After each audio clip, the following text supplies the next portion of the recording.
Insya Allah. Terima kasih ya sebelumnya Kang Kevin yang sudah memandu di awal ya. Masya Allah. Alhamdulillah sudah banyak yang kembali bergabung ya. Ada Teh Sekar, ada Teh Anis, dan Teh Desi ya. Oke, mungkin supaya menambah keberkahan ya akan kita semua, mari kita buka dulu. Bismillahirrahmanirrahim. Assalamualaikum warahmatullahi wabarakatuh. Waalaikumsalam. Waalaikumsalam.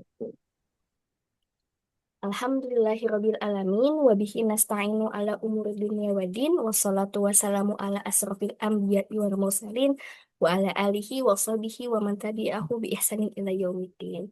Alhamdulillah segala puji hanya milik Allah atas berkat rahmat dan kasih sayangnya kita masih diberi kesempatan untuk sama-sama berkumpul bertolabul ilmi. Salawat serta salam kita curahkan kepada Nabi besar Muhammad Sallallahu Alaihi Wasallam atas berkat perjuangannya, eh, sehingga kita sampai saat ini dapat merasakan nikmatnya iman, nikmatnya Islam. Semoga salawat serta salam tersampaikan kepada Rasulullah, kepada keluarganya, sahabatnya, juga kita sebagai umatnya. Insya Allah ya Kang Teteh, sebelumnya terima kasih banyak sudah menyempatkan hadir ya sebelum besok Senin bertempur dengan medan juangnya masing-masing ya. Eh, Mari sama-sama kita luruskan kembali niat kita, kita perbanyak niat-niat kita, semoga Allah meridhoi langkah ini. Nah, untuk itu sama-sama kita buka dengan basmalah terlebih dahulu. Bismillahirrahmanirrahim. Dan kita akan baca dulu doa ini, Syahidul Istighfar. Mau sama Kang Kevin atau Mati Aisyah sama... nggak apa? Oke. Nah, mulai dulu ya, Akang Teteh dengan membaca Syahidul Istighfar. A'udzubillahiminasyaitonirrajim. Allahumma anta rabbi la ilaha illa anta khalaqtani wa ana abduka wa ana ala ahdika wa wa'dika mastata'tu. A'udzu bika min syarri ma sana'tu abu'u laka bi ni'matika alayya wa abu'u bi dzambi faghfir li fa innahu la yaghfiru dzunuba illa anta. Rabbi zidni ilman warzuqni fahman. Ya, Insya Allah, Alhamdulillah ya Kang Teteh, kita sudah sampai di chapter 4 ya. Setelah sebelumnya chapter 1 How to be a Read a Book. Terus yang chapter 2 How to be a Demanding Reader. Yang kemarin Inspectional Reading ya, tapi yang cukup panjang gitu ya. Dan Alhamdulillah gitu, di bulan ini kita sudah masuk ke bab 4 yaitu Analytical Reading. Oke, boleh nih Kang Teh dipersiapkan ya. Nah, insya Allah malam ini kita akan dibersamai oleh Kang Rofik ya. Nanti juga akan dipantik oleh Kang Kevin. Untuk mengefektifkan waktu, mari kita langsung saja ya. Nah, insya Allah kita akan lanjut membaca di chapter 4 ya. Nah, kepada Kang Rofik, waktu dan tempat dipersilahkan. Oke, Bismillahirrahmanirrahim ya. Ya, insya Allah saya Rafiq ya yang akan membacakan, bacain doang sebenarnya ya. Nanti kan yang bahas Kang Kevin gitu. Oke, Bismillahirrahmanirrahim. Kita mulai dari chapter 4 ya, atau bab 4 atau analytical reading atau membaca analitis ya gitu. Nah, dari namanya secara apa ya? Makna pendeknya kali ya, yaitu membaca secara utuh, complete reading. Atau kalau di buku ini ada istilah tambahannya atomic method of reading kayak gitu ya. Atau membaca secara mendalam atau mendetail. Nah, secara level atau tingkatnya, eh analytical reading ini adalah level 3 gitu ya, tingkat ketiga dari membaca ya, antara di level 2-nya itu kan inspectional reading atau membaca inspection.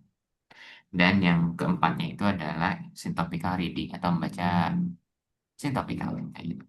Nah, secara sistematikanya atau urutannya, yang pertama eh, dengan cara mengklasifikasikan. Eh, sebelum maaf maaf, aku baca Inggrisnya dulu ya. Aku tetap terjemahin aja sih. Oke, sebentar. Sistematik ya. Nah, untuk kalimat pertama itu classifying a book according to its types, genres, and disciplines atau klasifikasi buku, klasifikasikan buku berdasarkan dari tipenya, genrenya, dan juga disiplin tuh bidang ilmunya kayak gitu. Nah, yang kedua, interpreting the author's message the first and the second level of reasoning.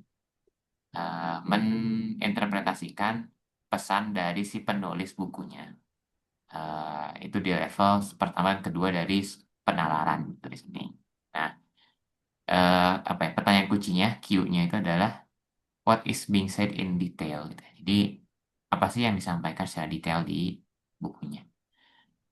Nah, ketiga, three, criticizing a book atau mengkritisi bukunya. Logical judgment itu penilaian logis gitu ya, judgment. Sampai ke level 3 dari reasoning gitu ya. Nah, Q-nya atau pertanyaan kuncinya adalah is the author true in part of or whole? Apakah si penulis ini benar idenya gitu ya, secara baik secara sebagian ataupun secara keseluruhan. Betul. Nah, definition atau definisi, analytical reading is the reading in the true sense of it. Membaca analitis adalah membaca dengan makna yang paling benar, sebenar-benarnya ya. Gitu.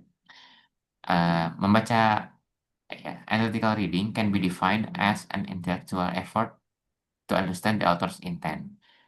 Membaca analitik.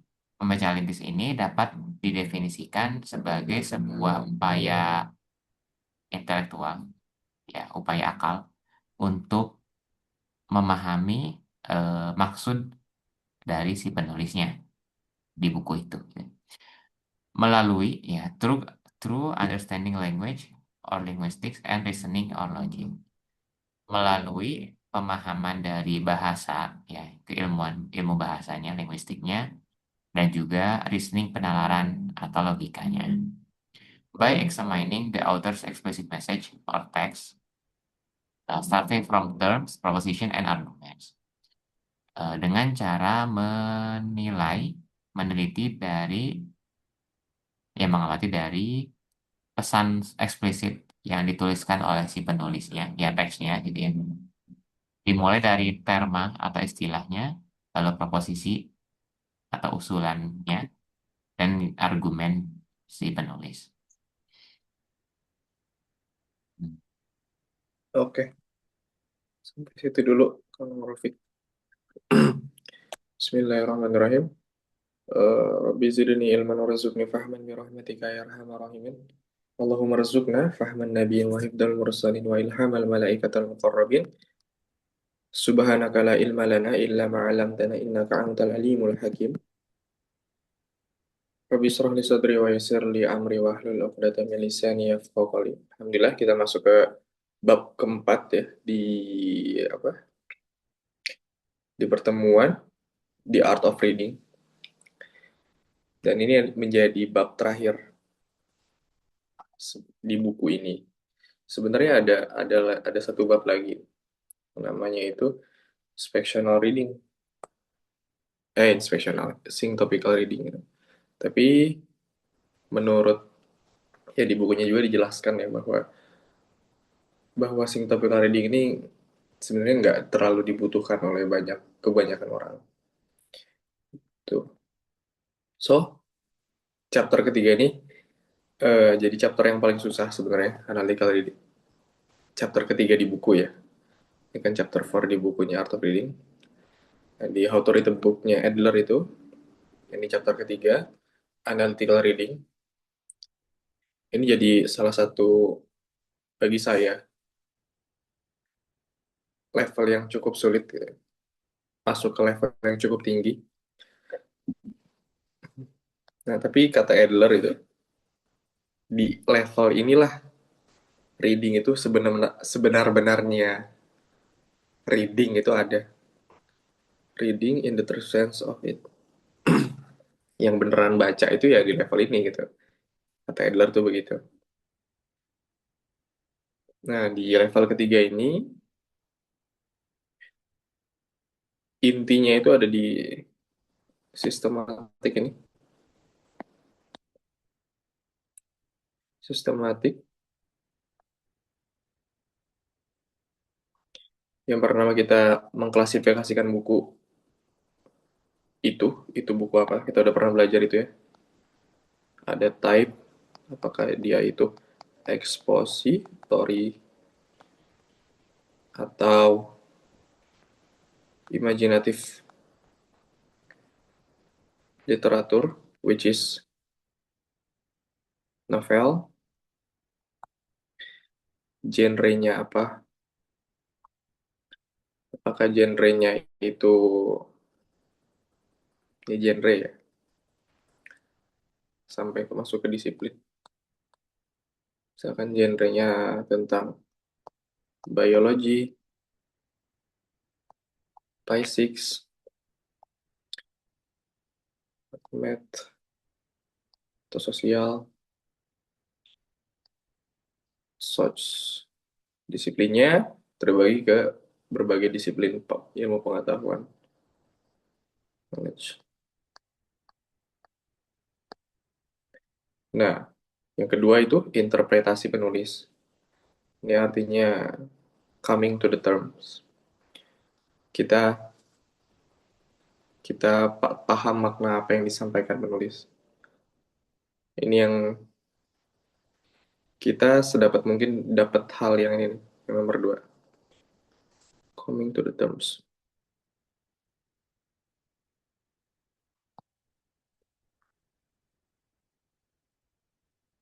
Contohnya gimana? Misalkan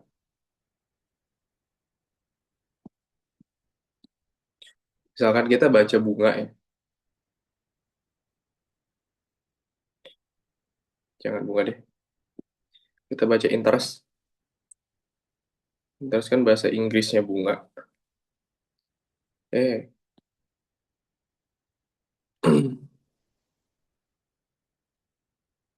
interest, intercept. Nah, interest dalam dalam istilah ekonomi dengan interest dalam istilah sosial kan beda tuh. Interestnya yang di ekonomi ya, kita bisa bilang riba. Tapi dalam dalam sosial misalkan itu menunjukkan ketertarikan. Jadi kita anggap interest itu adalah sebuah, kita bahasakan dulu lah ya, F. Nah, F ini pasti mengikat, seminimalnya penulis itu pasti mengikat dengan partikular yang lainnya gitu. F itu dengan partikular itu bisa A, B, C. Bisa F, B, atau mungkin bisa A, B. Gitu. Apa yang dimaksud dengan interest yang dimasukkan oleh penulis itu apa? Pasti ada partikularisasinya. Itu yang dinamakan coming to the terms. Kita kan nggak bisa bilang bahwa yang dibilangin sama siapa, misalkan sama misalkan saya di bidang engineering tentang level level transmitter gitu misalkan, atau level measure gitu, pengukuran level itu ya secara secara teknik ya begini. Tapi kalau kita ngomong level tapi dalam istilahnya ilmu disiplin yang lainnya beda lagi definisinya. Nah, itu yang eh, perlu didapatkan dari interpretasi ini. Yang ketiga ini criticizing a book, logical judgment, the third level of reasoning. Ini udah cukup tinggi ya. Ini mengkritik buku ini, memberikan judgment secara logika, apakah dia itu, autor itu benar, sebagiannya atau seluruhnya. Dan ini hanya bisa dilakukan ketika dia ada di satu bagiannya, tapi kita nggak akan bahas sampai sana. Ketika dia udah bilang bahwa I understand, dia nggak boleh tiba-tiba nggak setuju atau setuju, tapi dia nggak ngerti. Kalau dia setuju tapi dia nggak ngerti, itu artinya dia acuh, dia nggak benar-benar paham apa yang disampaikan.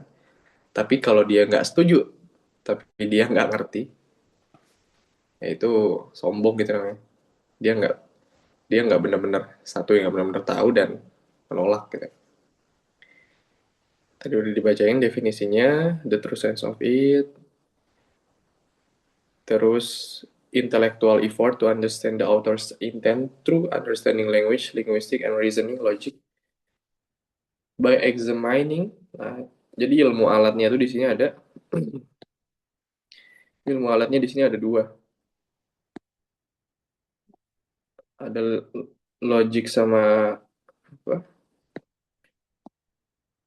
Logic sama list, logic sama linguistik, linguistik dan logik, bahasa dan logik, bahasa dan logika untuk ngehandle untuk ngehandle ini teks berawal dari terma, proposisi dan argumen.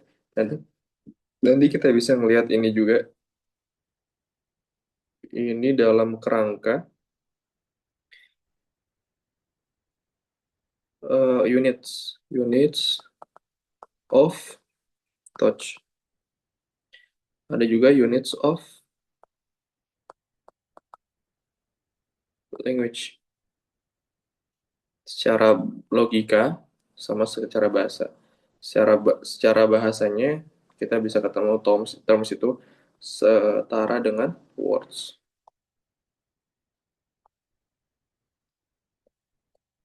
Terus proposisi itu secara dengan uh,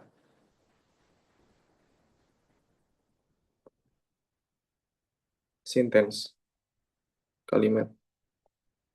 Yang pada akhirnya kumpulan kata membentuk kalimat, kumpulan kalimat membentuk paragraf. Itu. Oke, nanti kita bahas.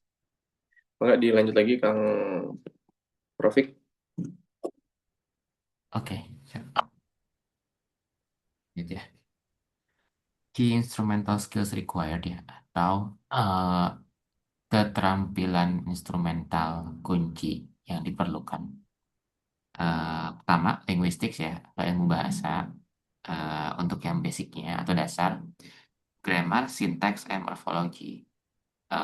Tata bahasa, grammar, sintaksis, dan morfologi. Nah, untuk yang lebih sempurnanya, excellent. Coupled with etymology, semantics, lexicography, prosody, and perhaps philology, etc. Yang lebih sempurnanya dikaitkan dengan etimologi, semantik, lexicography, prosody, dan bisa juga filologi, dan seterusnya, dan yang lain. Yang kedua, atau ya, logics, atau logika, ya, yang dasarnya adalah formalogi, logika formal. Yang lebih sempurnanya, excellent, coupled with material logic, dikaitkan dengan logika material. Nah, deskripsinya, Mortimer J. Adler and Charles Van Doren define, ya, penulisnya ya, Mortimer J. Adler dan juga Charles Van Doren mendefinisikan analytical reading is a kind of reading which is preeminently for the sake of understanding. Membaca analitis adalah sebuah bentuk membaca yang mutlak ya, atau yang paling utama untuk paham, gitu ya, untuk bisa memahami. Nah, conversely, sebaliknya, bringing your mind with the aid of a book, uh, membawa pikiran kita ya dengan bantuan buku, from a condition of understanding less to that of understanding more, dari kondisi pemahaman sedikit ke pemahaman yang lebih banyak, is almost impossible, hampir tidak mungkin bisa, unless you have at least some skills in analytical reading, kecuali kamu punya ya keterampilan dalam membaca analitis. It is both a more complex and a more systematic activity. Eh, ini ya maksudnya analytical reading itu sebuah aktivitas yang lebih kompleks dan lebih sistematis. Ya. Depending on the difficulty of the text to be read, tergantung dari tingkat kesulitan dari teks yang dibaca. It makes more or less heavy demands on the reader. Bebannya, beban untuk memahaminya akan lebih ringan atau lebih berat bagi si pembacanya. Kayak gitu. Analytical reading is to raw reading, complex reading, or good reading. Membaca analitis adalah membaca cermat atau teliti, membaca kompleks, atau baik, membaca yang baik. The best reading you can do is the best and most complete reading that is possible given unlimited time. Intinya adalah membaca yang paling terbaik yang bisa kita lakukan, eh, membaca yang paling utuh, yang paling versi terbaik kita, yang mungkin bagi kita, eh, dengan asumsi waktunya kita tidak terbatas dalam membacanya. Terus lanjut, the main purpose, ya, tujuan utama dari artikel ini. To gain an increased understanding or to mentally move from understanding less to understanding more. Untuk memperoleh pemahaman, ya, penambah pemahaman atau bergerak secara mental dari pemahaman yang sedikit ke pemahaman yang banyak. Nah, Oke, sampai situ dulu. oh ya, oke. Oke, ada instrumental skill required. Tadi kita udah lihat ilmu alatnya itu ada dua. Ada ilmu bahasa sama ilmu logika. Karena dua ilmu ini tuh pasti dipelajari bagi setiap manusia, setiap insan. Itu. Cuman ya sekarang itu kita nggak jarang menemuin dua macam ilmu ini di bangku sekolahan. Bahkan bahkan bahkan di Amerika waktu itu ketika Authority Book dibuat. Padahal dua ini tuh termasuk dari trivium, ilmu utama, ilmu paling utama. Sejauh yang saya tahu, beberapa universitas itu masih ngajarin ini di Indonesia. Pertama itu ada di UPH, UPH-nya Tangerang, apa namanya? Siloam Hospital, dekat Siloam itu. Saya kok lupain nama daerahnya. UPH sama di Universitas Katolik mana gitu ya. Yang dia masih ngajarin uh, ilmu dasar ini di apa di kampus gitu. Itu intermezzo sebentar. Linguistik itu ada apa aja? Secara basic ada grammar bahasa. Sintaks itu set of the rule, prinsip. Morfologi itu struktur dari kata. Nanti ini, nah kalau bahas tentang grammar sama morfologi itu, kita bakal nemuin namanya root of word, akar kata. Dan sejauh sependek yang saya tahu ya, bahasa yang menggunakan akar kata sebagai perubahan kata atau sebagai penanda kata, mau itu dikasih kasroh, itu mau dikasih patah atau doma, itu ya cuma Arab yang berdasarkan root of word. Dan ketika berubah, ketika derivasi atau sorof ke bentuk lainnya, tetap memulai daripada akar kata. Nah, excellent-nya dibarengi sama etimologi. Etimologi ini itu sejarah, history of origin. Mulanya itu gimana? Semantik itu medan semantik. Kata apa aja yang mengelilinginya. Kita menemukan kata hikmah itu dekat dengan kata hakim, yang berarti seorang hakim itu harus punya hikmah gitu. Dan hakim yang nggak punya hikmah itu nggak bisa disebut dengan hakim gitu. Hukuman yang dijatuhkan oleh seorang hakim itu harus mengandung hikmah juga. Kata-kata seperti itu tuh mengandung semantik. Leksikografi adalah, ini kalau teman-teman sastra ya, dulu saya sempat dapat pelajaran ini waktu saya di UNAN, leksikografi bahasa Minang. Jadi leksikografi itu bisa disebut dengan perubahan kata juga, leksikon dengan beberapa fonemnya, karena kita menemukan beberapa punya dialek yang berbeda, punya amiyahnya yang berbeda. Prosodi itu stress of point, penekanannya di mana, dan perhaps, filologi. Filologi itu ya sebenarnya ilmu kata ya. Ini yang filologi itu dia benar-benar menempatkan kata ini tuh artinya ini gitu. Dia benar-benar hati dalam menggunakan kata. Dan Profesor Alatos adalah salah satu ahli filologi gitu. Yang tadi kita bilang ya, bahwa asosiasi definisi itu nggak cuma satu gitu. Kita nggak bisa ngelihat bunga atau apalagi ya contoh lainnya. Kita nggak bisa lihat hmm, meja, jangan meja deh. Kita nggak bisa lihat ini barang di sekitar nih, yang mudah relate. Kita nggak bisa lihat data,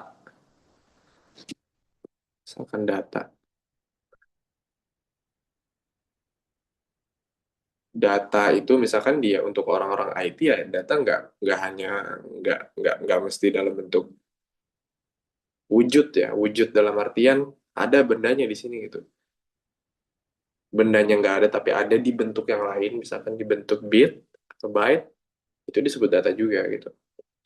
Pasti dia berasosiasi seminimalnya satu dengan partikular. Nah, ahli filologi ini punya penekanan khusus di definisi begini. Misalkan air.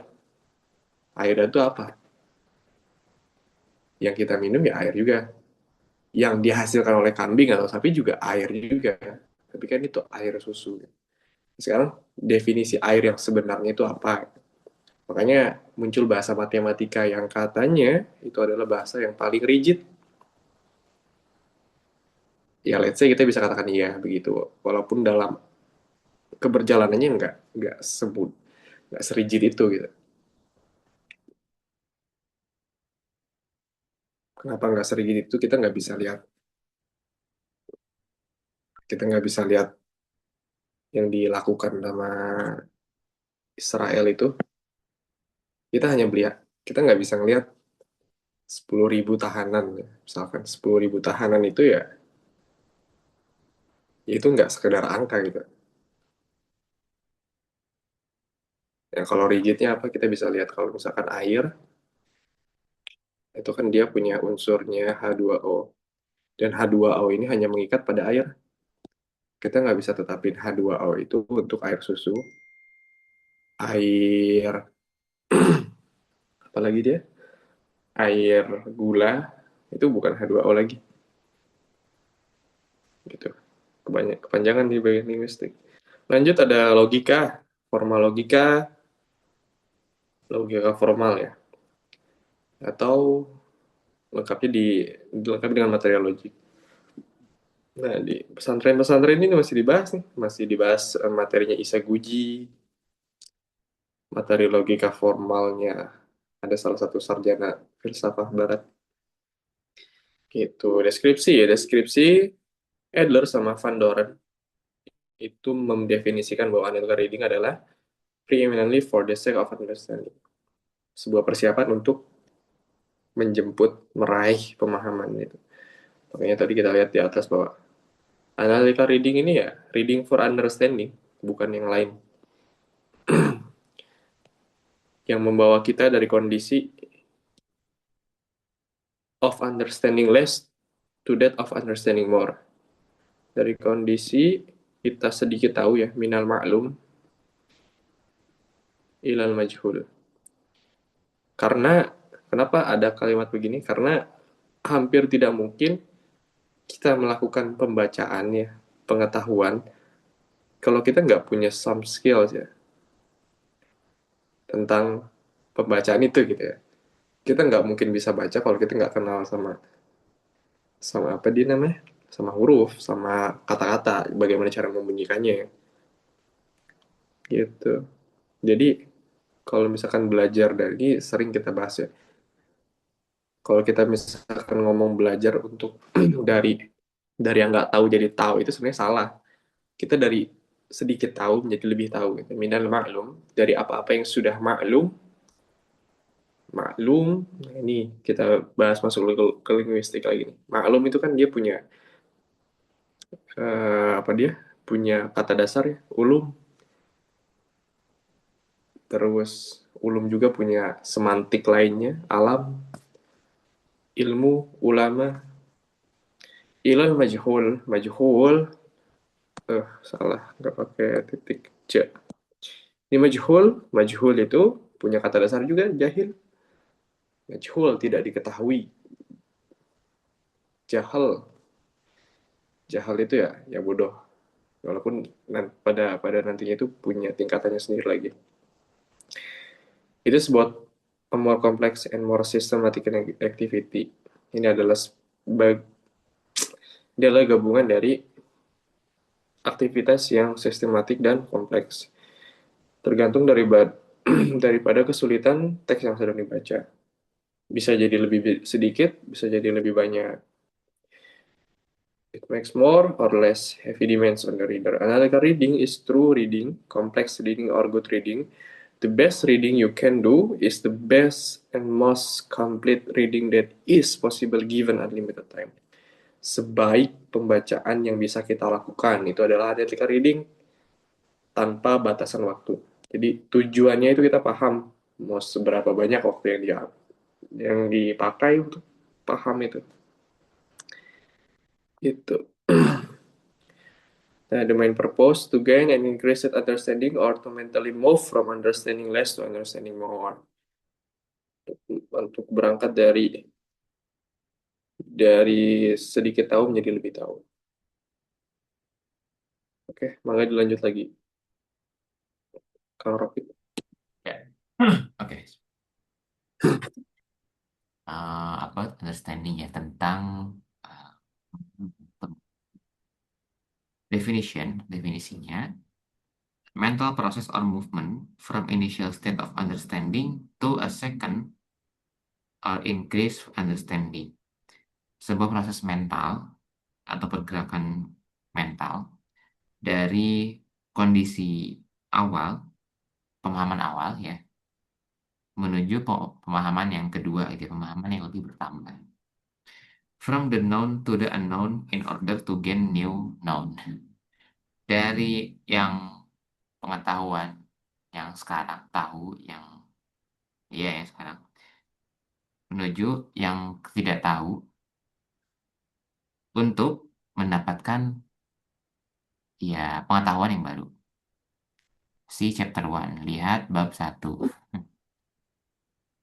Nah, relationship-nya, hubungannya, satu, understanding and reasoning, pemahaman dan penalaran. Dua, three logical acts of intellect. Tiga, upaya logis akal.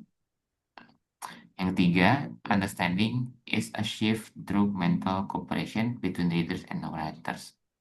Pemahaman diraih dengan kerjasama mental antara si pembaca dan si penulis. When a book is in itself understandable, ketika si bukunya itu dapat dipahami, both linguistically and logically, baik secara ilmu bahasa maupun secara logika, Half of the success of reading is already achieved. Setengah dari kesuksesan dalam membacanya sudah tercapai. However, it is not complete yet. Namun ini belum tuntas. The rest depends on the reader's job. Sisanya tergantung kepada si pembacanya. Must have capability to understand such text at least through linguistic and logical understanding. Pembaca wajib untuk memiliki kemampuan untuk memahami teksnya seminimalnya secara ilmu bahasa, linguistik ya, dan juga pemahaman ya logika. In short, the book must be understandable and the reader must know how to understand. Bukunya harus bisa dipahami dan si pembaca harus tahu cara memahami. This is what is said as the mental cooperation between readers and writers. Inilah maksud dari kerjasama mental antara si pembaca dan si penulis. Nah, prosesnya, a book consists of units of language and thoughts. Buku mengandung satuan bahasa dan satuan thoughts apa ide ya. At its core, it contains readable material represented by conventional meaningful symbols perceived through the eyes. Pada intinya, buku itu mengandung ya bahan yang dapat dibaca, readable material, bahan bacaan yang direpresentasikan dengan simbol yang punya arti, simbol konvensional punya arti yang dapat dipahami lewat mata atau penglihatan ya. Bacaan ini, this readable material or text is a kind of sensibilia.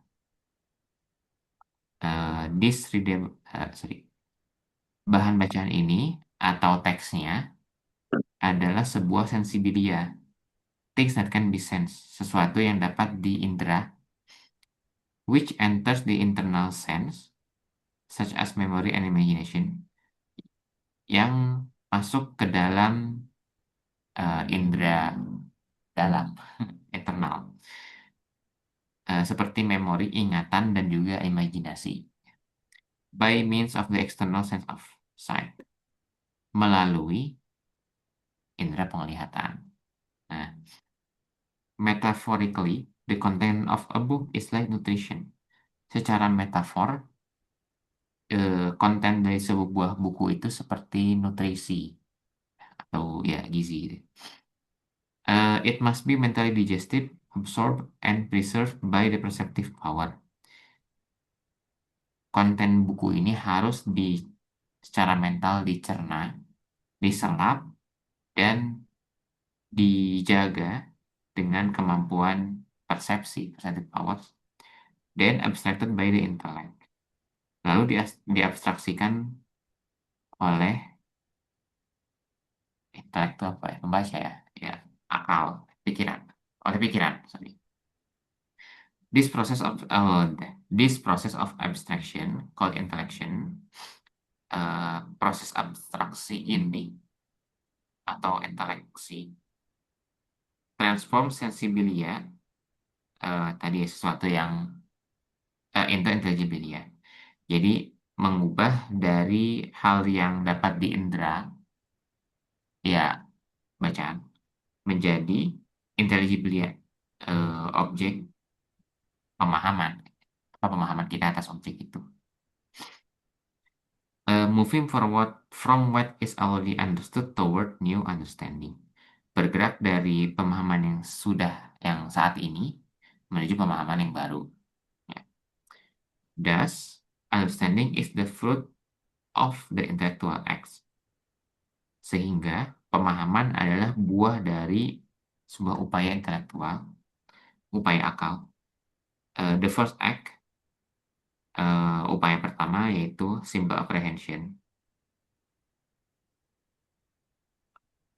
Aku lupa ya, apprehension itu apa? The second act, ya, upaya kedua, composition and division, komposisi dan juga pembagian, divisi. And the third act, upaya ketiga reasoning atau penalaran. For this reason, untuk alasan ini, it is incumbent upon the reader to master both linguistic and logic. Maka ini menjadi tanggung jawab kepada si pembaca untuk menguasai eh, ilmu bahasa, linguistik, dan juga ilmu penalaran atau logika. If his or her ultimate aim is to become a truly intelligent reader. Jika dia, ya, perempuan ataupun laki-laki, tujuan utamanya si pembaca adalah untuk menjadi seorang pembaca yang benar-benar intelijen, cerdas ya. Oke. Oke. Nah, ini jadi satu contoh ya. Intelijen itu intelek. Kita kita mesti mengasosiasikan satu terma itu. Di Indonesia udah ada sih intelek itu udah diserap pula ke bahasa Indonesia jadi intelek. Intelijen kita lihat nanti sambil kita bahas. Pertama, relationship, hubungan. Hubungan antara, kita akan, di buku ini akan dijelasin hubungan antara pemahaman dengan penalaran, reasoning, understanding dan reasoning, tiga logika, tiga aksi logika dalam intelek. Terus yang ketiga, eh, meraih meraih pemahaman diraih melalui mental call, sebuah kerjasama mental dari pembaca dan penulis. Nah, ini yang saya gambar. Harusnya saya bikin S gitu, yang yin and yang, tapi saya udah coba 3 kali, susah juga. Ya udah, begini aja. Jadi, buku itu sendiri, dia itu mesti readable, dia itu clear itself, per se-nya itu jelas, secara diri sendirinya itu jelas, dan dia bisa dipahami oleh orang lain gitu. Dia selesai. Nah, in self understandable secara bahasa dan logika. Kalau iya udah begitu, berarti dia udah beres tuh di bagian tengah-tengahnya, di bagian satu ini. Berarti ini udah selesai.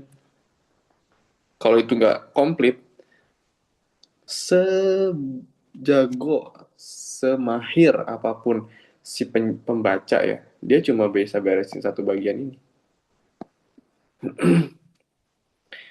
The reader must have capability. Nah, ini kan kita kan lagi bahas kita sebagai pembaca nih. Kita harus punya kapabilitas untuk memahami sebuah teks secara linguistik dan logika. Dua alat ini tuh penting banget. Ilmu alat ini. Nah, ini bisa diterjemahkan sebagai ilmu alat.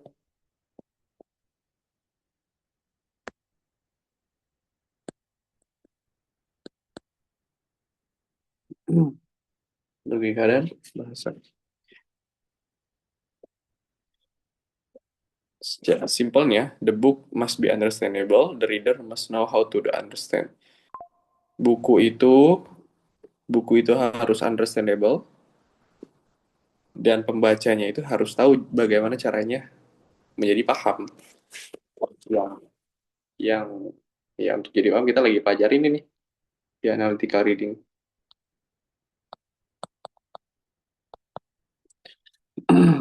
Nah, prosesnya yang tadi kita bahas nih, sebuah buku itu udah terdiri dari 2 units, language and touch. Kita udah bahas. Nah, ini kalau apa dia? Kalau secara unit of touch-nya dia ada terma, proposisi, argumen. Secara language-nya ada word, synthesis, sama paragraphs.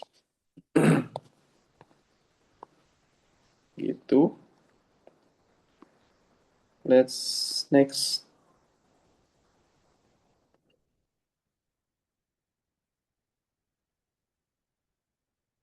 Dan pada intinya dia itu mengandung readable material, material yang bisa dibaca. Material yang bisa dibaca, the or the text is a kind of sensibilia yang bisa di sense, yang bisa diindra, which enter the internal sense such as memory and imagination by means of the internal sense of sight. Misalkan saya apa namanya, Kang Rofik coba baca ini, misalkan apa ini yang saya tulis di samping kiri,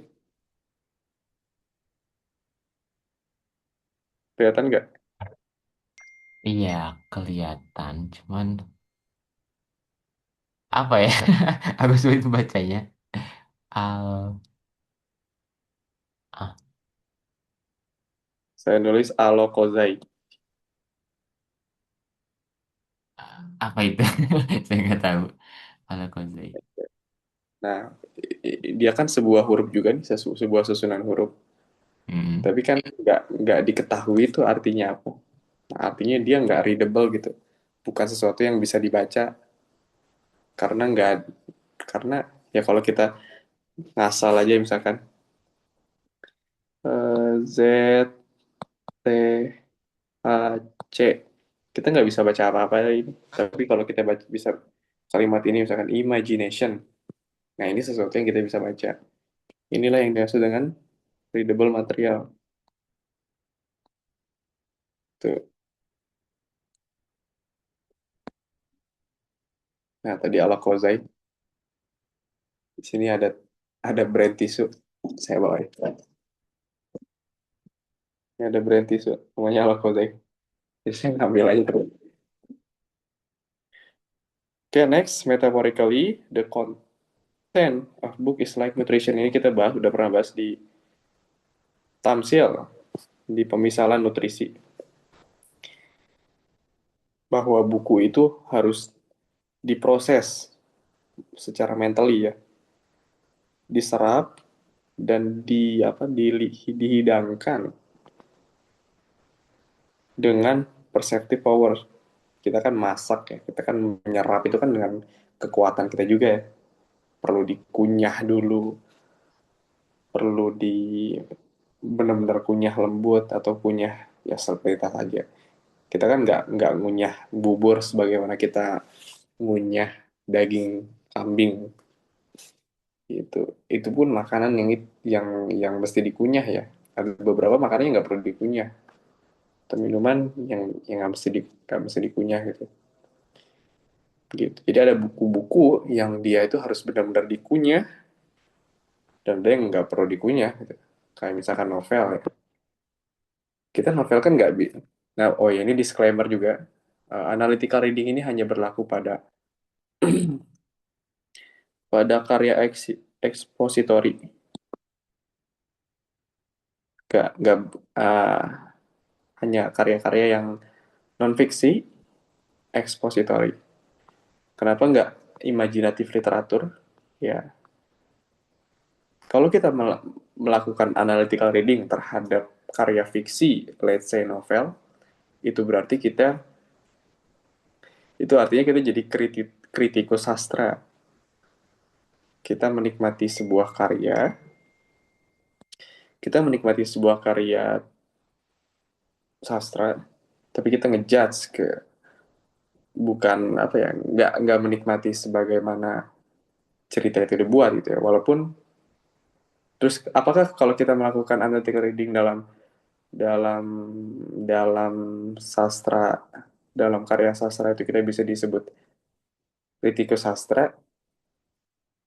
Ya belum tentu juga gitu, karena karena nggak semua karena nggak semua orang yang baca ini punya kapasitas buat jadi kritikus sastra gitu. Nah, proses abstraksi ini disebut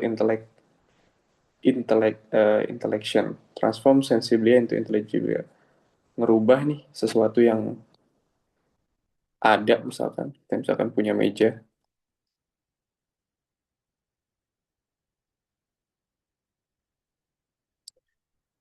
Terus kita bayangin meja itu punya huruf juga kan.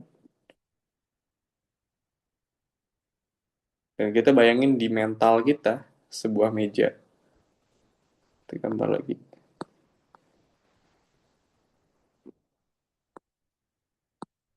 Tapi ini bayangin di mental kita. Jadi ada namanya segitiga semantik. Ada yang dia itu berupa huruf. Apa dia nama? Kalau gini saya harus buka buku lagi. Ada yang namanya, karena saya udah pernah share ini.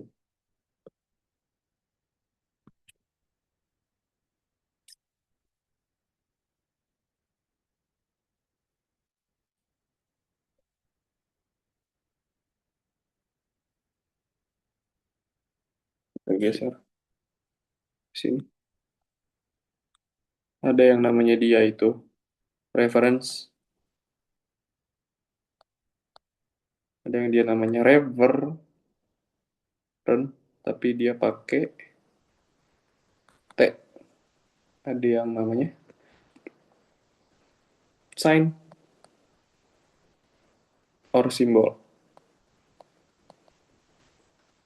Ada yang reference itu objek jadinya. Mau wujudnya, ini wujudnya tuh begini, wujud meja. Ini satu, dua, tiga. Satu, dua, tiga. Kita lihat meja sebagai meja, wujudnya begitu. Terus kita terbayang bentuknya begitu. Terus kita perlu sebuah huruf nih buat hmm, menandakan bahwa huruf ini tuh buat benda ini. Nah, ini namanya segitiga semantik. Semantik triangle.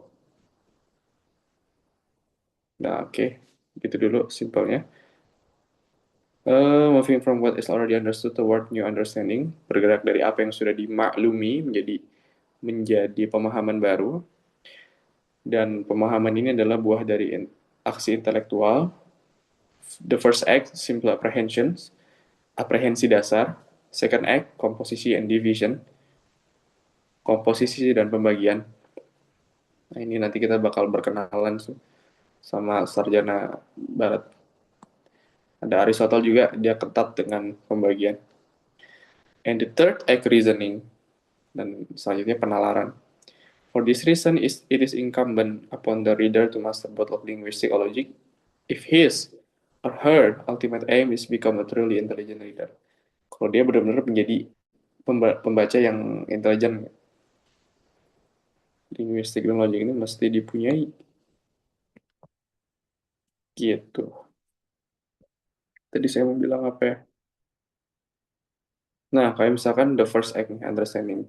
Kita sebut bahwa manusia itu adalah the rational animal.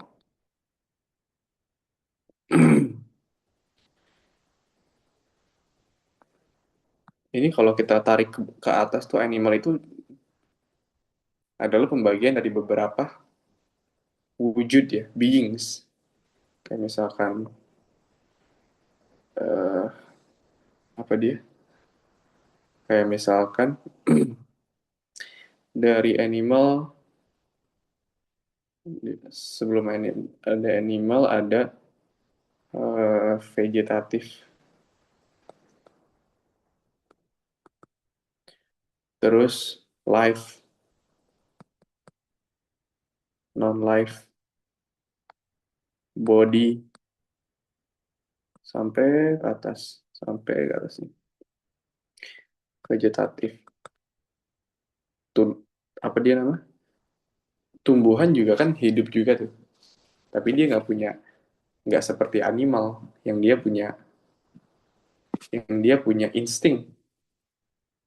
Terus oh bukan life, mineral, non mineral. Oh bukan bergerak, eh, growth, growth dan non growth, yang berkembang sama yang nggak berkembang. Tumbuhan dan hewan pasti berkembang. Dari kecil, besar, mati. Hidup, kecil, besar, mati. Tapi ada juga yang nggak berkembang kayak mineral, kayak batu. Kita kan nggak bisa lihat, nggak pernah lihat batu tumbuh ya. Anak batu, kita nggak bisa lihat anak batu, bapak batu, ibu batu. Terus gimana yang dikutuk jadi batu? Ya itu pembahasan kayak. Nah, di atas itu semua ada juga ya batu itu masih berwujud ya. Dia punya punya badannya. Tapi ada juga makhluk yang dia tuh nggak punya badan kayak misalkan malaikat, jin. Itu masuk ke tataran being juga gitu. Itu yang disebut dengan division. Nah, kita juga punya ada satu divisi yang namanya rasional. Rasional itu apa? Ada kata rasio, makanya di Islam pun ada ada definisi hayawanun natiqo.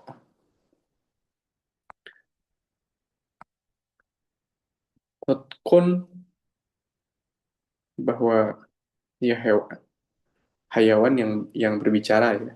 Hayawan juga punya kata dasar haya yang artinya hidup.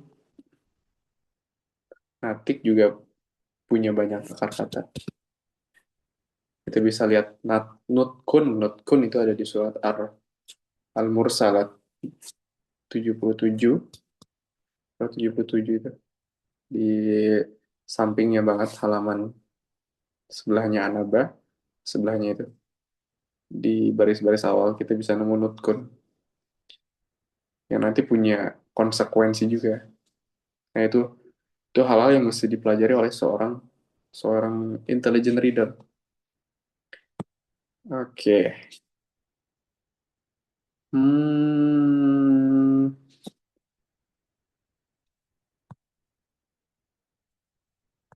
oke, kita baca sekali lagi sampai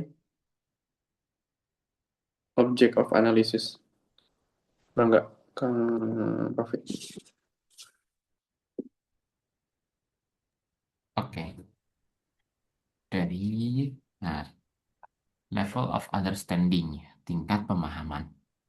Level of analytical reading, ya, tingkat dari membaca analitis, ya. Understanding of what an individual author intends to say.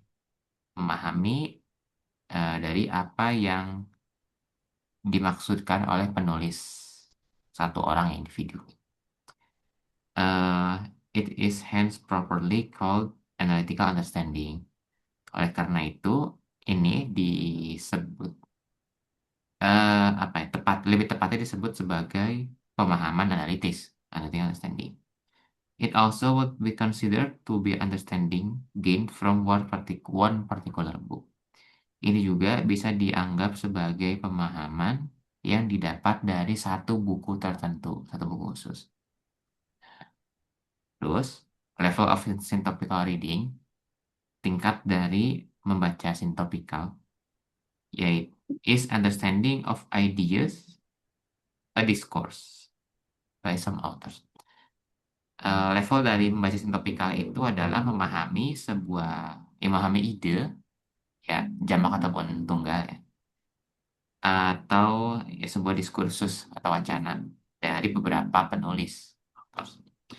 This is properly called syntopical understanding.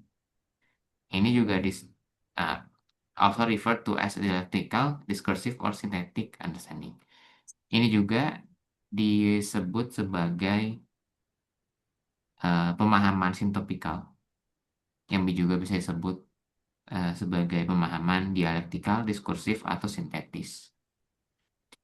It is the kind of understanding attained when we read ideas across many books. Ini adalah sebuah bentuk pemahaman yang dicapai ketika kita membaca ide dari berbagai buku. Jadi lebih dari satu, ya. Syntopical reading, also known as comparative or parallel reading, involves engaging with multiple works under a shared general idea. Membaca sintopikal ini yang juga diketahui sebagai membaca komparatif atau membaca paralel melibatkan ya aktivitas membaca berbagai karya multiple works yang memiliki ide umumnya yang sama, kesamaan ide general. These books are gathered and examined due to their common relevance to particular issues. Buku-buku ini dikumpulkan dan dibaca, diteliti, ya, karena memiliki kesamaan umum, relevansi umum, sorry, terhadap sebuah isu khusus. For this reason, synthetical reading may also be regarded as research-based reading. Untuk alasan ini, membaca synthetical juga bisa dianggap sebagai membaca berdasarkan riset, berbasis riset. Object of analysis, objek analisis. Satu, factual truth, check up by correspondence between statements and facts or reality. Yang satu pertama, fakta, yaitu kebenaran faktual yang dicek, diperiksa dengan cara dikaitkan, periksa kebenarannya ya, dengan cara dikaitkan antara statement atau pernyataan dengan faktanya atau realita. Dua, reasoning, ya, yaitu logical interpretive truth, logika, sorry, kebenaran logis. We need to investigate and examine the used terms or definitions, logical status of propositions, and the validation of the supporting arguments by using the art of thinking. Example logics. Jadi, kita perlu untuk menginvestigasi, mencari tahu, dan examine, menilai. Ya, they should use terms itu menilai dari istilah yang digunakan atau definisi yang digunakan. Logical status of proposition itu apa ya? Status logika dari proposisi yang dipakai, dan validasi dari argumen pendukungnya dengan menggunakan seni berpikir. Contohnya adalah logika, logics.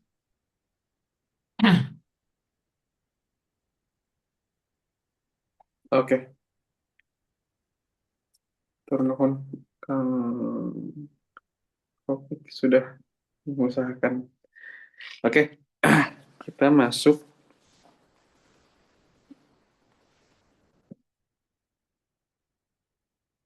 ke level of understanding. Kan karena ada dua level terakhir ya, ada analytical sama syntopikal. Kita masuk ke pendefinisian masing-masingnya. Pertama, pemahaman dari analytical reading itu memahami apa yang mau disampaikan penulis, bukan yang mau kita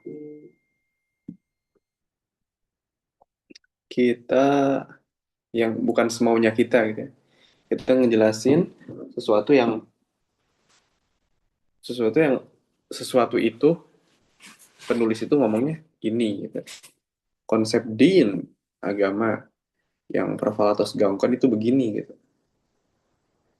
Konsep akidah itu yang dijelasin sama Imam Al-Maturidiyah atau Imam Abu Hasan Al-Asy'ari. Ya begini gitu. Kita nggak bisa tiba-tiba mendefinisikan sesuatu gitu tanpa ada juntrungannya. Nah itu, it is hence properly called analytical understanding. It also would be considered to be understanding gained from one particular book. Nah, ini yang pembedanya. Bahwa analytical reading itu kita paham tentang satu buku. Tapi kalau syntopical reading itu kita paham dari satu isu atau satu ide. Jadi urutannya itu dari buku ke idea. Nah itu, syntopical reading itu adalah understanding of idea. discourse sama authors. Jadi nggak cuma satu buku yang di ini. Kalau kita lagi bahas satu ide, kita bahas itu dari beberapa buku, dari beberapa tokoh, gitu. Itu yang disebut synthetic understanding. Dialectical, discursive, synthetic understanding is kind of understanding attained when we read idea across many books. Synthetic reading, also known as a comparative parallel reading, ini juga bisa disebut sebagai membaca paralel. Membaca idea nggak cuma satu pada akhirnya, tapi lebih dari satu buku. Tapi kita nggak akan bahas ini karena di bukunya nggak dibahas. Tapi di buku How to Read a Book dibahas. Lanjut ke object of analysis. Object of analysisnya itu ada dua, factual truth, checked out by correspondence between statements and facts or reality. Kita mengecek kebenarannya. Misalnya nih, Socrates itu manusia. Maka apa-apa yang berkenaan dengan manusia itu berkenaan juga dengan Socrates. Karena dia satu makhluk yang disebut manusia. Yang kedua, reasoning, logical, interpretive truth. We need to investigate and examine the user term. Kita harus menginvestigasi, menyelidiki, dan menguji. Examine itu menguji definisi yang digunakan. Logical status of propositions, status logika dari sebuah proposisi. Proposisi itu dari sebuah kalimat. Ingat ya, kalau bahas proposition, kita masuk ke unit of thought, itu namanya. Dan unit of thought itu setara dengan unit of language, sentences. Oke, synthesis, proposition, and the validation of the supporting arguments by using the art of thinking. Dan validasi dari argumen-argumen dukungan yang digunakan dari art of thinking. IE, IT itu that is, namely, yang dinamakan logika.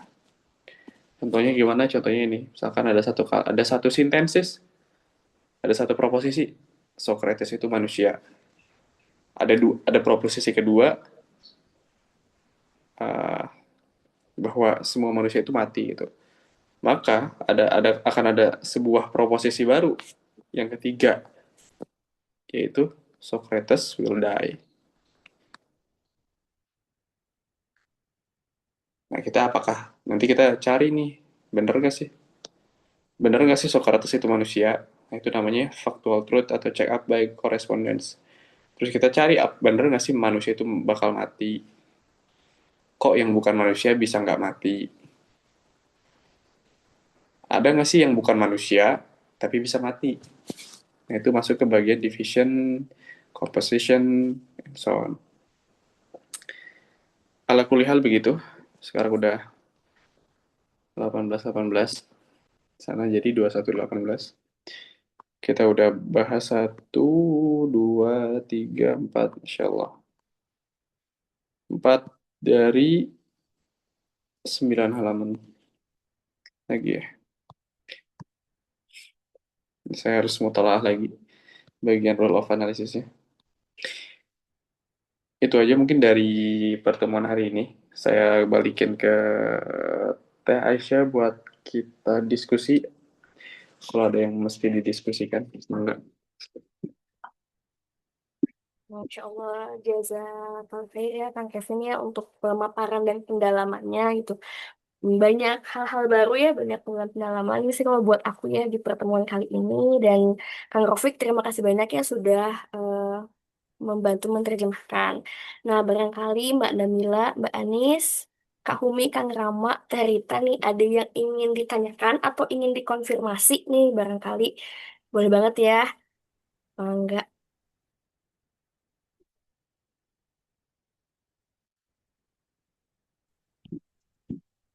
Saya Teh, Enggak, silahkan. eh, sebelumnya nanti sampai jam berapa ya? Kemungkinan 30 menit lagi. 30 menit kita ada waktu buat diskusi. Oke. Sebelumnya masih Lebaran ya. Jadi taqabbalallahu minna wa minkum. Taqabbalallahu ya Karim syamana pasyamakum ya. Mohon maaf lahir dan batin intinya gitu ya, teman-teman. Eh, ini kalau tanya yang pertemuan sebelumnya bolehkah, Mas Yan? Atau fokus ke yang sini dulu? Boleh, boleh. Saya mau tanya yang bagian indeks kemarin. Indeks. Ya.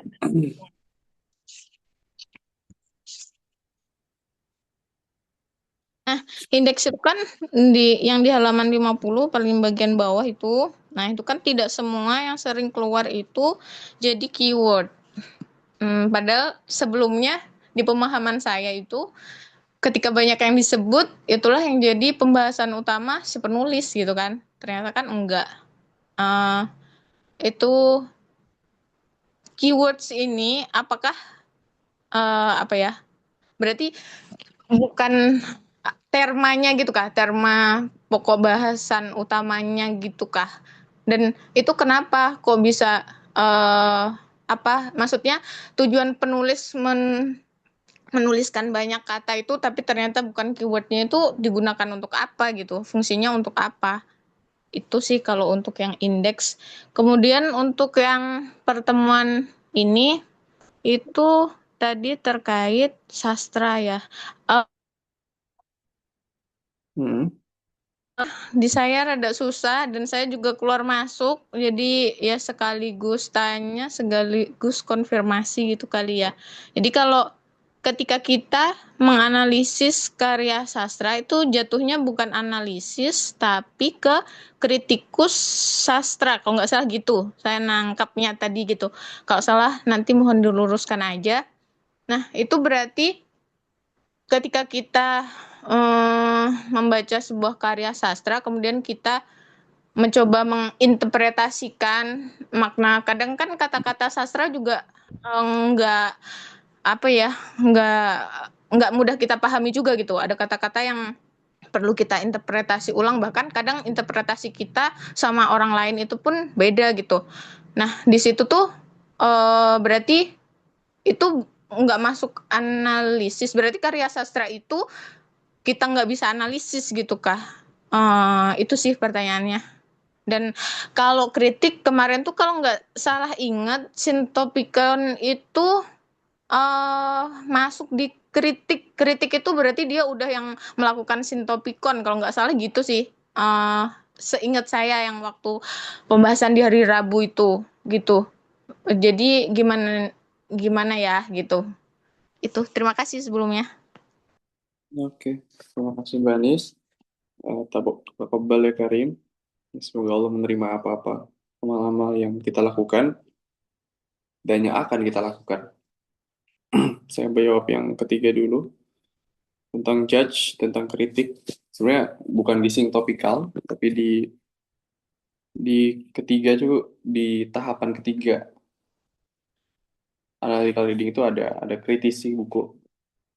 Tapi ini akan banyak step-step yang harus dilakukan sebelum kita akhirnya ngekritik sebuah buku. Nanti di Singtopicon juga ada lagi yang namanya kita mengkritisi sebuah ide.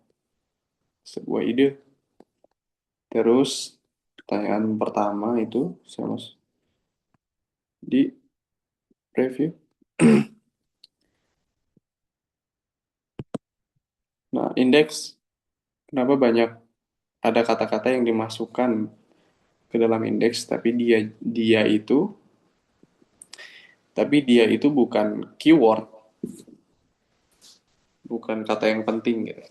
Nah, ini yang dimaksud dengan kita tadi bahas semantik ya. Ada yang namanya medan semantik.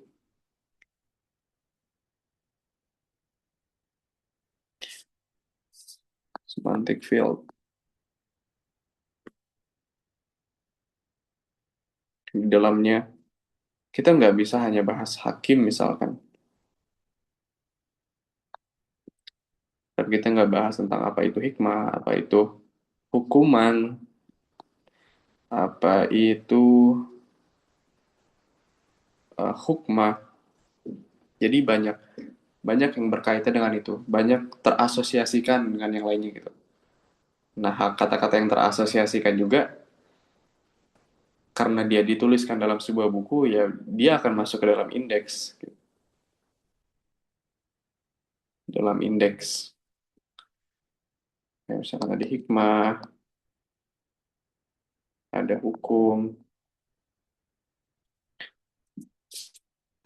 ada ketetapan, muhkamat.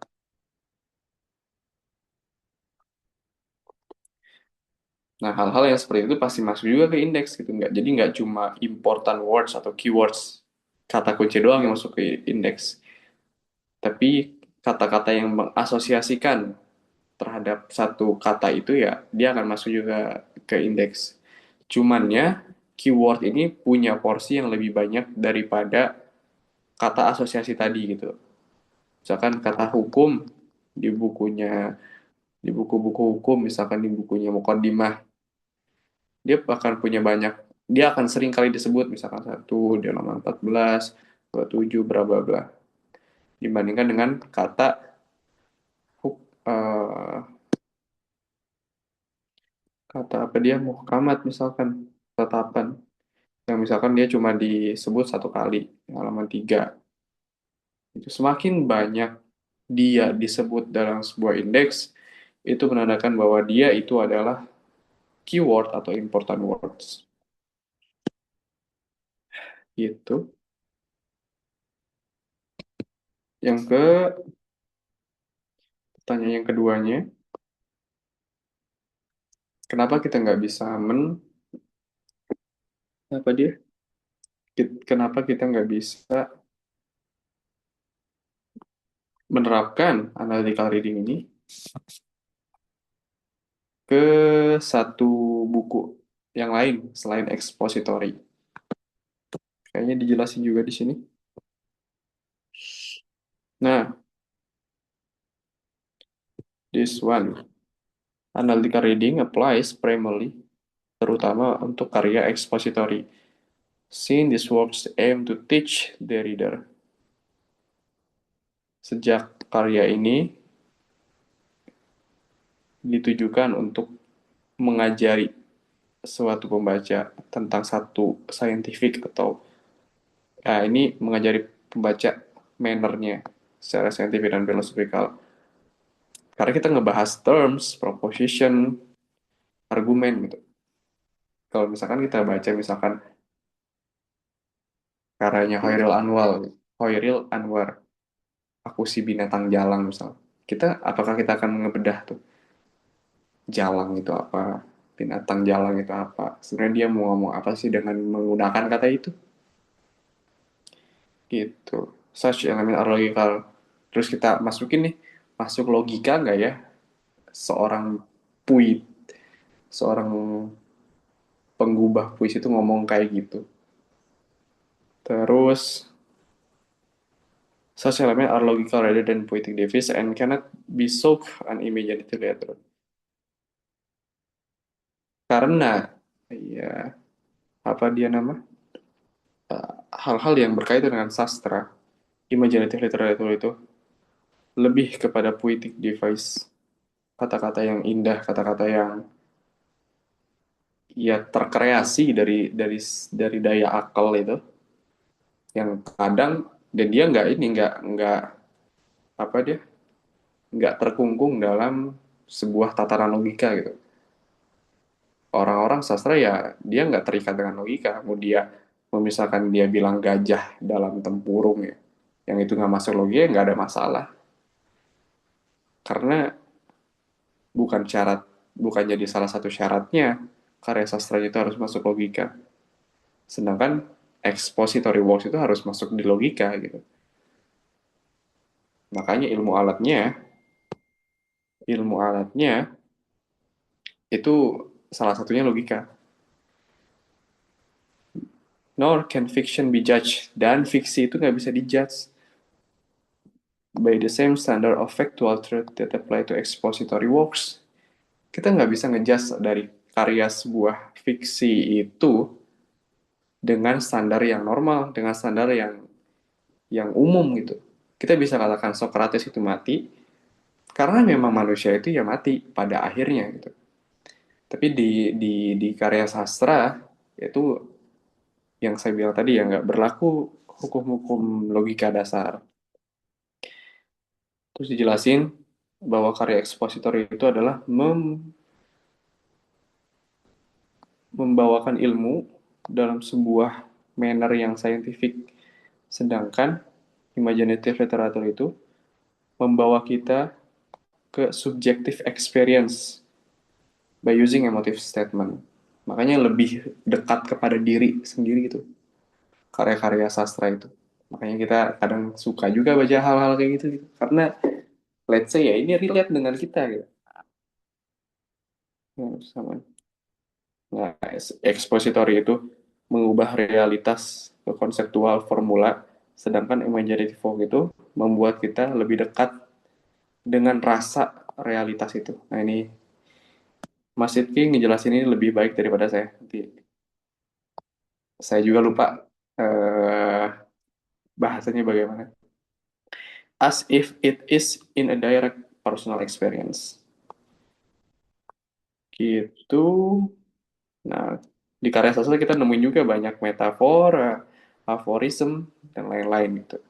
Sedangkan expository works itu punya precise terms from fundamental building blocks.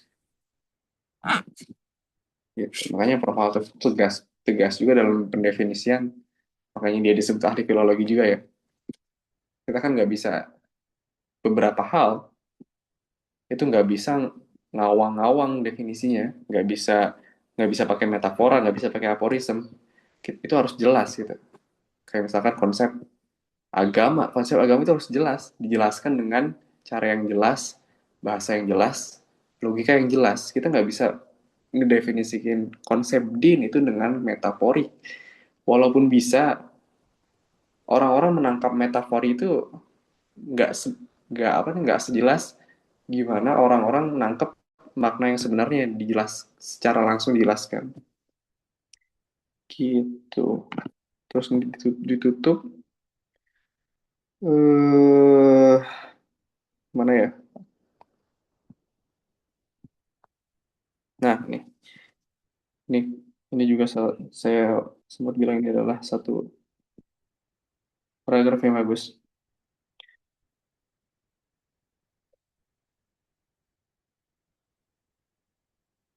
Oh, yang ini deh, maaf.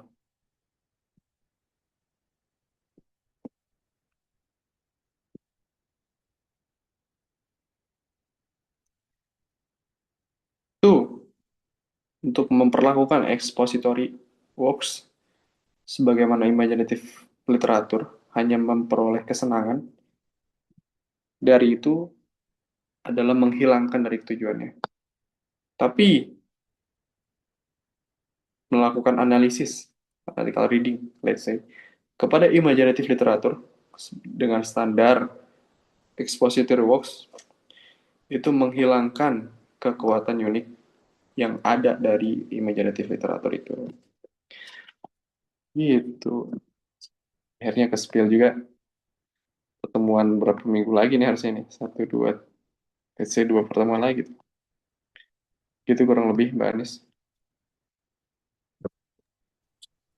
Oke. Berarti kalau sastra itu ketika kita menginterpretasikan sebuah kata itu jatuhnya bukan dianalisis tapi sebatas apa ya?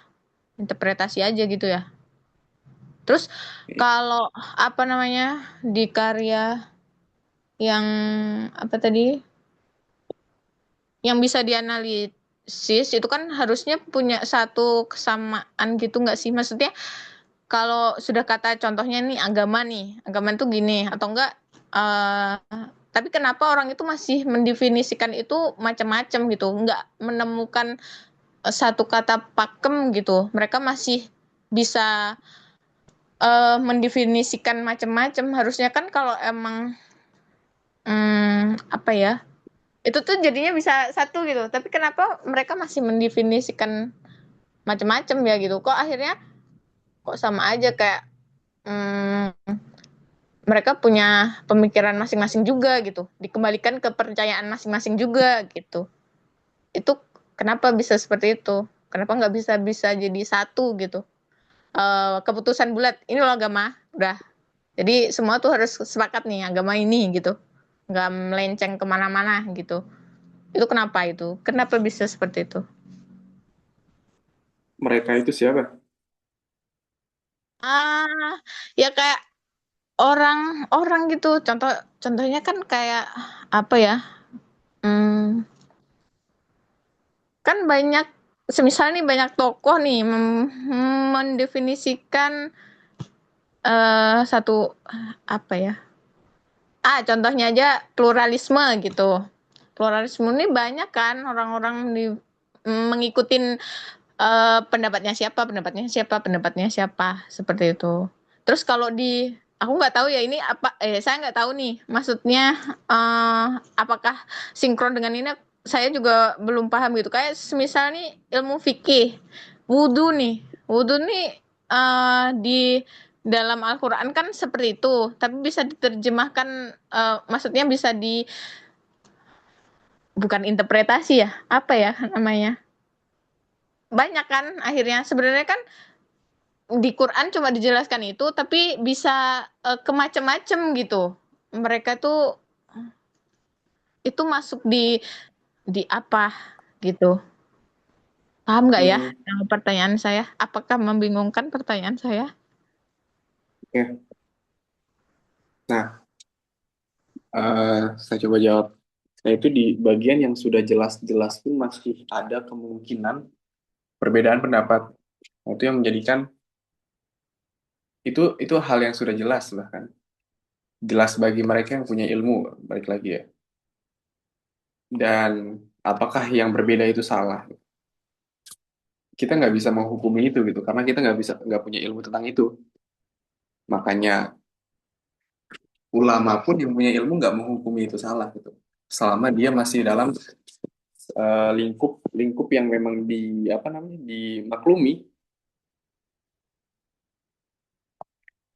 lingkup yang dimaklumi. Kita lihat misalkan mazhab mazhab yang melihat bahwa memegang persentuhan antara laki-laki dan perempuan itu tidak membatalkan, itu ada, tapi ada di mazhab Syafi'i mayoritas persentuhan laki-laki dan perempuan itu membatalkan. Even dia itu udah jadi suami dan istri. Apakah dengan begitu mazhab yang lain itu salah? Kan nggak begitu, karena mereka mengambil. Nah, yang menjadikan mereka berbeda, mereka mengambil satu pendapat lain dengan metode yang berbeda pula gitu.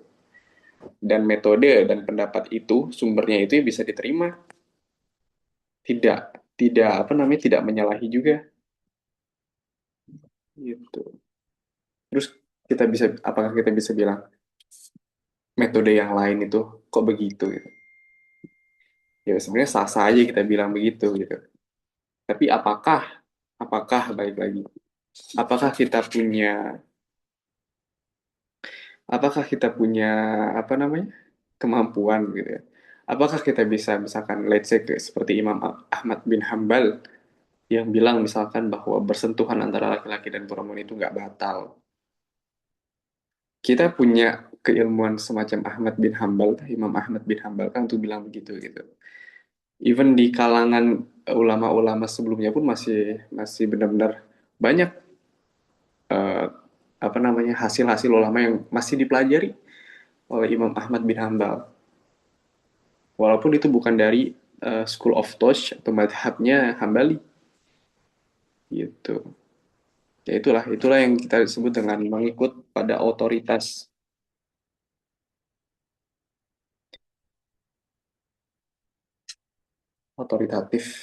Kita nggak ikut-ikutan gitu, tapi kita mesti ikut-ikutan pada otoritatif gitu. Karena dia yang punya kapabilitas, dia punya ilmu.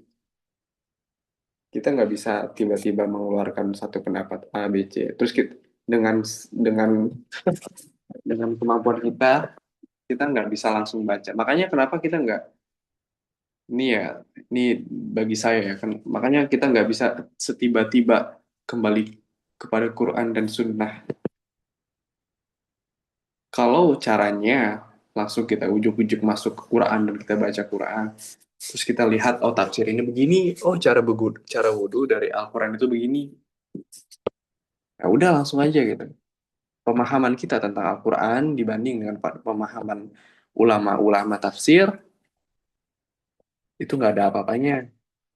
Nah, masalahnya kita tuh nggak, kebanyakan kita itu kadang nggak sadar kalau kita itu ada di posisi yang seperti apa gitu di hadapan ulama-ulama kibar, ahli-ahli ilmu, yang dia itu punya otoritas, dia itu diakui sebagai mujtahid, sebagai pemberi fatwa, sebagai orang yang diikuti bahkan oleh ahli-ahli ilmu lampau juga, yang atau ahli-ahli ilmu sekarang yang kita akui, ya dia pun top itu ahli ilmu. Profesor Alatas tuh walaupun sewahnya beliau begitu ya dia masih mengakui bahwa dia mazhab Syafi'i, dia beliau itu akidah Ahlussunnah wal Jamaah, Asy'ariyah, dengan mazhab tasawuf Imam Toha al-Baghdadi, Imam Toha Junaid al-Baghdadi, yang nanti turun juga tuh ada Imam Al-Ghazali itu punya juga mazhab tasawuf. Imam Al-Ghazali pun masih mengikut bahwa dia adalah pengikut Imam Syafi'i, mazhab Syafi'i. Gitu. Jadi banyak ulama-ulama besar juga masih tunduk pada ulama-ulama besar lainnya. Gitu. Ini yang hilang daripada tradisi kita gitu. Kita nggak melihat posisi kita. Ini yang dibilang sama Profesor Atos tuh kita nggak, ya kita nggak menempatkan sesuatu pada tempatnya. Dalam hal ini kita nggak nempatin diri kita itu sesuai dengan tempatnya itu di hadapan ulama-ulama besar. Begitu sih tarikan ulurnya, Pak Nah, Anies. iya sih. Maksud saya tuh saya kayak seperti ini tuh gini loh, sebagai seorang awam tuh kan akhirnya sebenarnya definisi yang benar-benar tuh mana ya gitu. Itu tadi udah memang saya pertanyaannya melebar ke mazhab gitu ya. Maksudnya semisal memilih kata gitu ya. Kata tuh banyak tokoh yang mengungkapkan oh ini. Misalnya aja kata apa ya? Hmm, eh semisal apa ya? Kata apa ya? Ya enaknya kata jiwa gitu ya, yang lagi saya ini tetap aja saya masih ini. Jadi itu kan banyak banget tokoh gitu.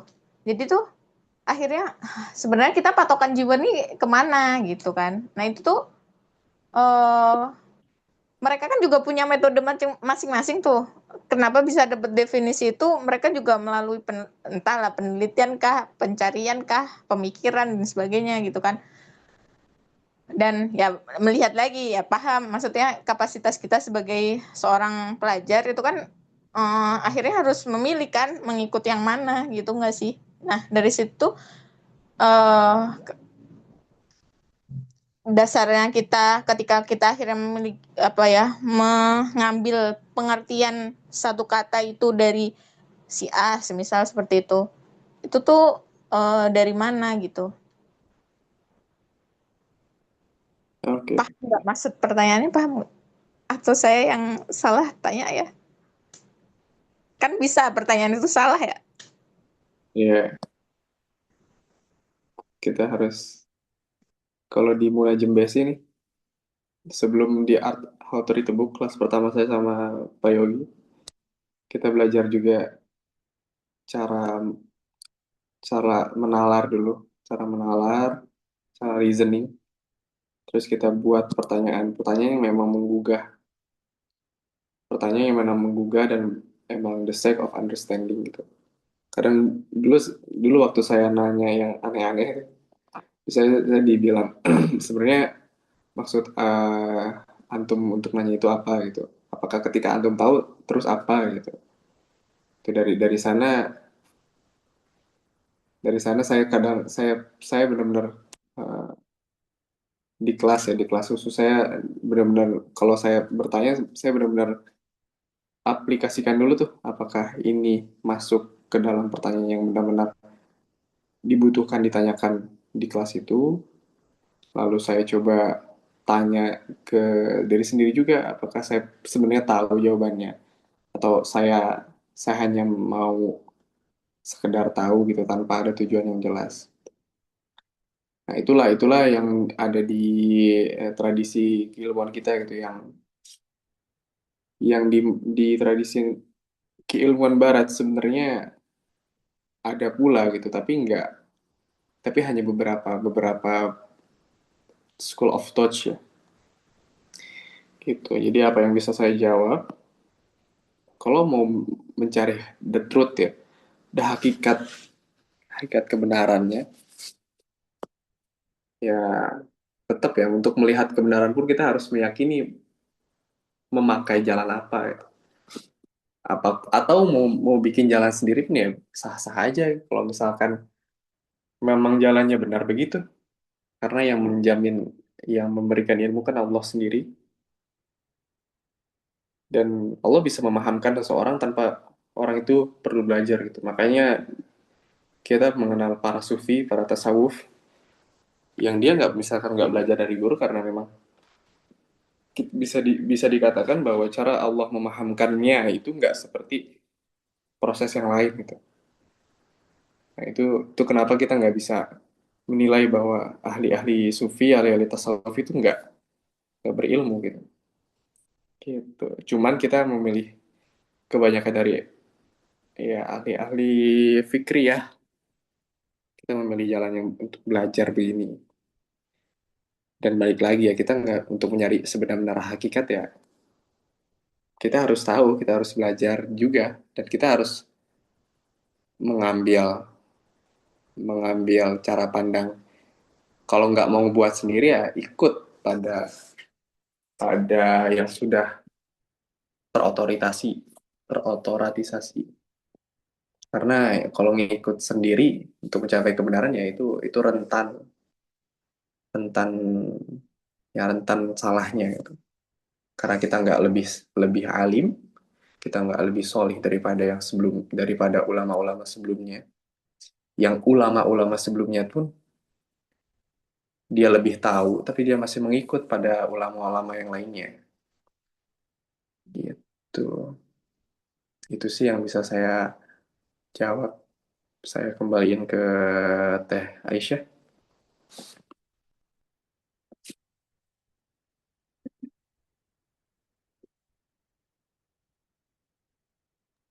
Ya, Masya Allah.